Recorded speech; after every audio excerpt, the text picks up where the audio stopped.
everything's been changed. And I'm like, I don't know which ones to use. Yeah, I thought that would happen. Okay, it's just like a one-time thing. That's okay. All right. Okay, How's it going? let's begin, inshallah. So verse number 33. Josh, welcome back. Oh, thanks. How's it Okay. going, you guys? Yeah. أعوذ بالله من الشيطان الرجيم فإذا جاءت الصاخة. Okay, go ahead. Tristan. So Tristan, Tadis, Barry, and then Josh. When the deafening blast comes. Okay. Then when the deafening blast comes to pass. No, yeah. So this is just like one, right? So these are all like three major translations. So if we want to see like a difference, or we want to have a different meaning, that just like helps us get it quickly. Okay. يوم يفر المرء من أخيه. The day man will flee from his own brother. وأمه وأبيه. His mother, his father. وصاحبته وبنيه. His wife, his children. لكل امرئ منهم يومئذ شأن يغنيه. Each of them will be absorbed in concerns of their own on that day. Okay, great. So these verses, like obviously, what are they drawing our attention towards? Like, what are they reminding us of? Is this the hour or something? Day of judgment? Day of judgment, right? So as we said, like, when one of the things, like, we ask when we're reading Quran is like, okay, what is it talking about Allah? Is it helping me to focus and remind me of something else, right? So that's one of the key things that it serves, these verses, is to remind us of what's going to happen on the Day of Judgment, because it may not be the top of our mind. We may be thinking about, the Rib Festival we have to go to, right? Or we may be thinking about the meeting that we have tomorrow with our boss, or the exam that's coming up, or the bills that we have to pay, or the Netflix show that we have to watch, or sports series that's going on, whatever, right? So many different things that are top of your mind. All the dunya pleasure stuff. Yeah, so then it just helps you focus that, yes, those are important, but then this is way more important, right? And now in this specific scenario, what is it showing us? It's about our relationships and concerns about different people, right? So sometimes we may be, worried about religion because of our wife or children or parents or friends or whoever it is. That day we would not be concerned about them, and actually we'll be running away and not accountable, because that's another thing, right? They can also hold you accountable. And we don't want to I don't want to well, I already have my own things to deal with, and now on top of that, maybe I did not fulfill this person's right, and I did not fulfill that person's right. So that's another thing that's coming up, is that first and foremost, as it says, right, that every person would have enough to worry about, and that would be him or herself, right?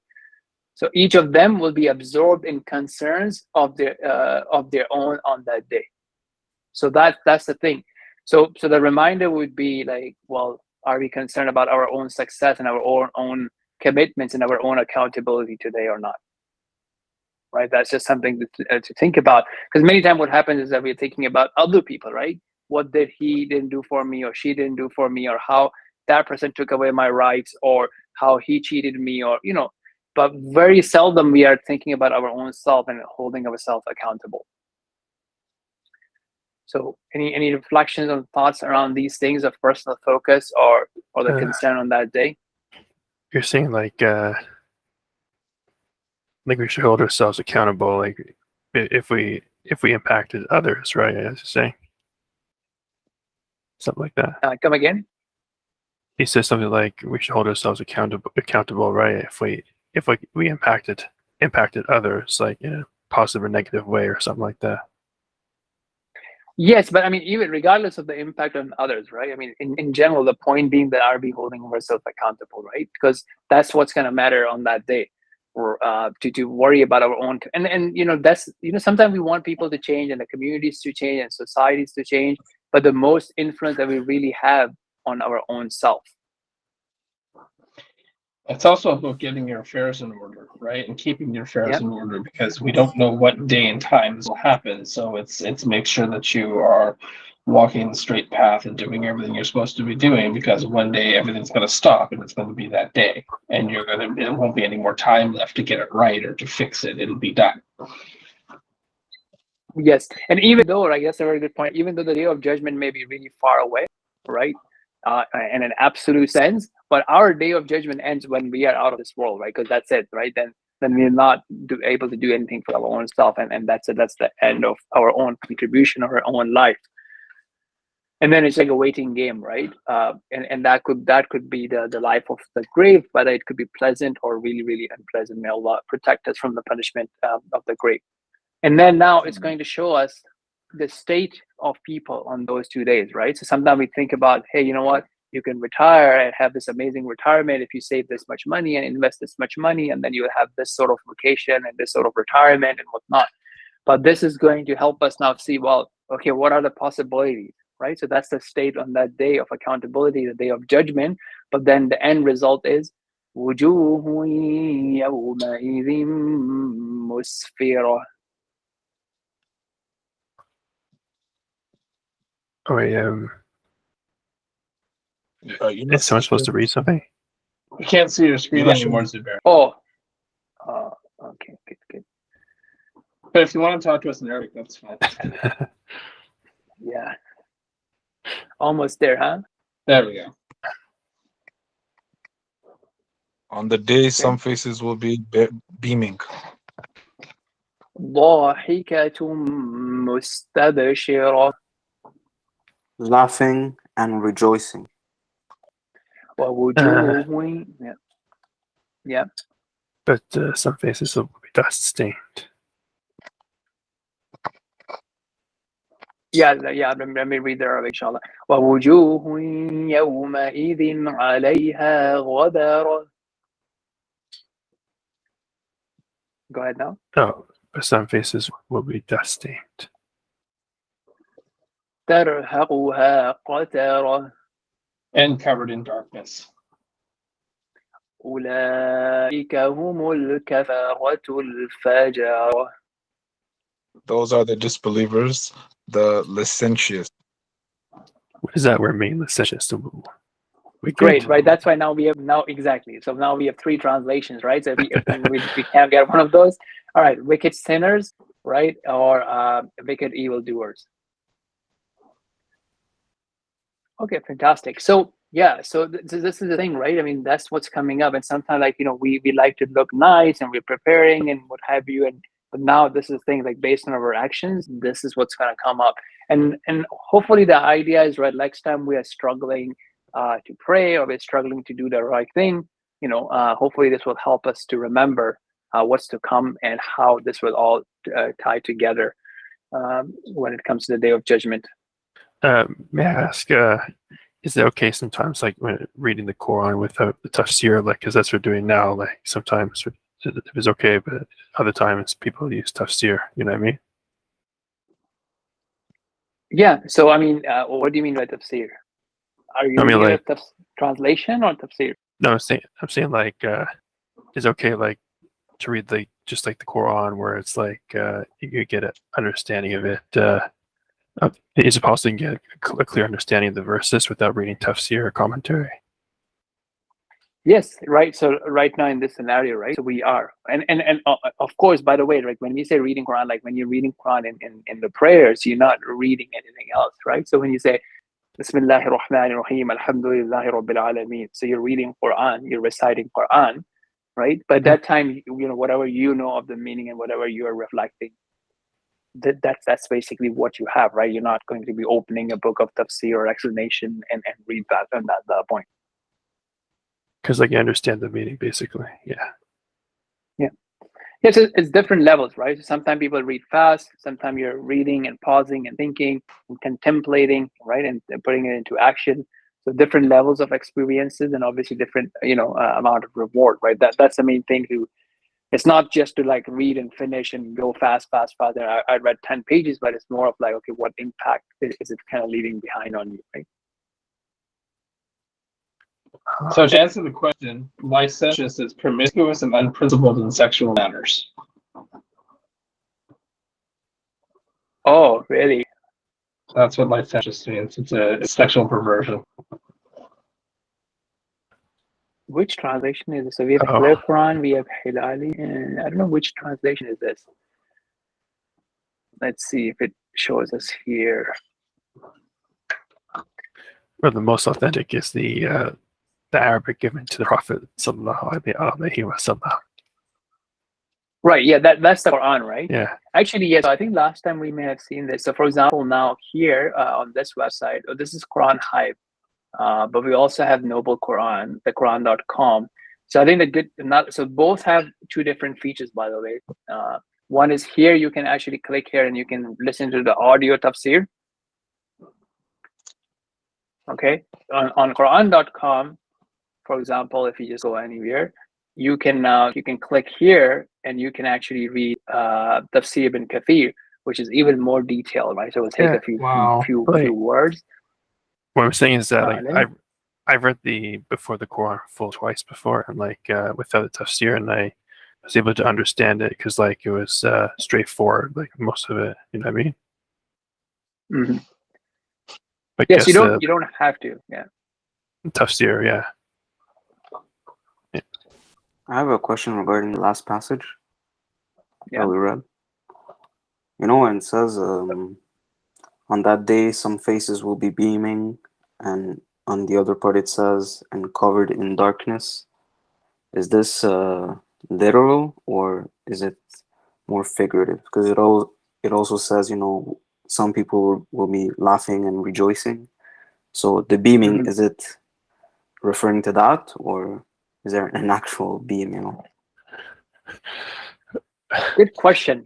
So let's see. So what I would do in this scenario, right? So that's when you so one option is like you understand that, okay, well, the people will be happy and rejoicing and will be looking beautiful, right? Whatever that means. Okay. Now let's see what does it mean for faces will be bright, right? So bright in sense of like, so see, like when we say beaming, right? So they like here they have translated as bright. And if we go into tafsir, let's see what scholars have said about the word bright. Okay, so that's a good way of doing that. Okay, let's see. Okay, darkness will cover them, meaning they will be overcome and covered with qatara, which is darkness. Ibn Abbas. Oh, something happened. I think I zoomed in too much. Okay, where is it? Yes, here, right? So some faces that day will be bright, right? And then he's saying in bracket musfira, right? So that's the Arabic term, laughing, rejoicing at good news, meaning the people will be divided into two parties. There will be faces that are musfira, which means bright. Laughing, rejoicing at good news, meaning happy and pleased due to the joy that will be in their hearts. The good news will be apparent on their faces. These will be the people of paradise. And other faces that they will be dust stained. Darkness will cover them, meaning they will be overcome and covered with qatara, which is darkness. Ibn Abbas said, that darkness, qatara, will cover them. This means that the faces will be overcome with darkness. Such will be the disbelieving, the wicked evildoers, meaning they are disbelievers in their hearts, evildoers in their actions. All right, thank you. Yeah, so I think actually might be a bright light on the people because the believers, because Allah has the power to do anything He will. So it actually be a special kind of light. Yes, however, see the point being that, look, I mean, what has been mentioned here, especially in this verse, is the state, right? It's not mentioning the cause. So technically, you know, we not say like, you know, because you could be just like bright and radiant within yourself, right? It doesn't have to be a reflected light. I'm just saying, right? So the source hasn't been mentioned, right? Maybe at least in this place it's not mentioned, right? Yeah, exactly. Cool. Right. So for the Quran study, we'll stop here. Tadis, you have been very quiet, man. Any comments? What are your thoughts? What's your takeaway? Yeah, no, I mean, it's pretty like for me, I just think of it more of as a reminder, that we need to just stick to our And that deen, is what it is. because because it's just like anytime the Quran speaks about the al-akhirah, then it's more of a reminder for the day to come, whether it is to fear it or love it, and it kind of just reminds me of the I think it might be hadith. I'm not sure exactly who reported it, but there's one that says you know it, if you're pleased to meet Allah, Allah is pleased to meet you. And if you don't want to meet Allah, if you're scared to meet Allah, if the meeting of Allah is unpleasant to you, then the meeting will be unpleasant to Allah as well. Yeah. Yes, probably Sahih. And also the point being that it's not just like, even like, let's say if we're struggling here, and then it's also a reminder of like it that is not forever, right? That the hereafter is pleasing, and it's all meant to be like rejoicing, right? If we make it to paradise and we become the people of paradise. Yeah, especially when you're too attached to the dunya, I feel like it's gonna be a big hit, on that day if you really put all your eggs in that basket, Yeah, it's like there's a lot of competition on social media. There's a lot of stuff. You see a lot of Instagram and Facebook, Twitter. There's so much stuff. YouTube. People spend hours on stuff like that. Yeah, and that's also accountability, right? That how did we use our life and our time, right? Right. So not only it could be a wastage of time, but it could also have ongoing effects, right? So sometimes you see something or you spend your time on something that has an effect on what would you be thinking for the next few hours, or how it would impact your productivity, or even your happiness, or your gratitude, or just saying, oh, I don't have this and these guys have X, Y, Z and whatnot. Right.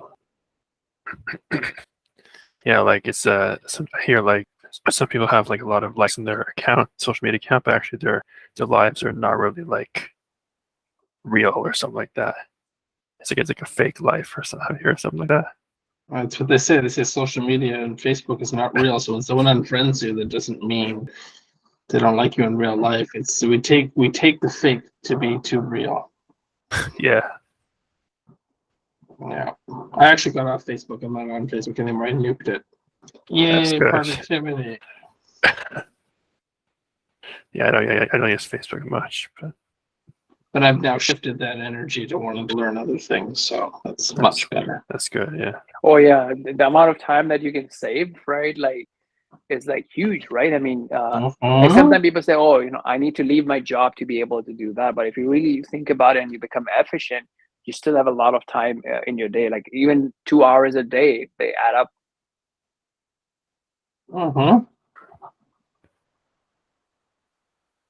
Cool. Are you okay? So let me stop the recording, and then we can. Did I stop the record? No, I did not. Let me stop it.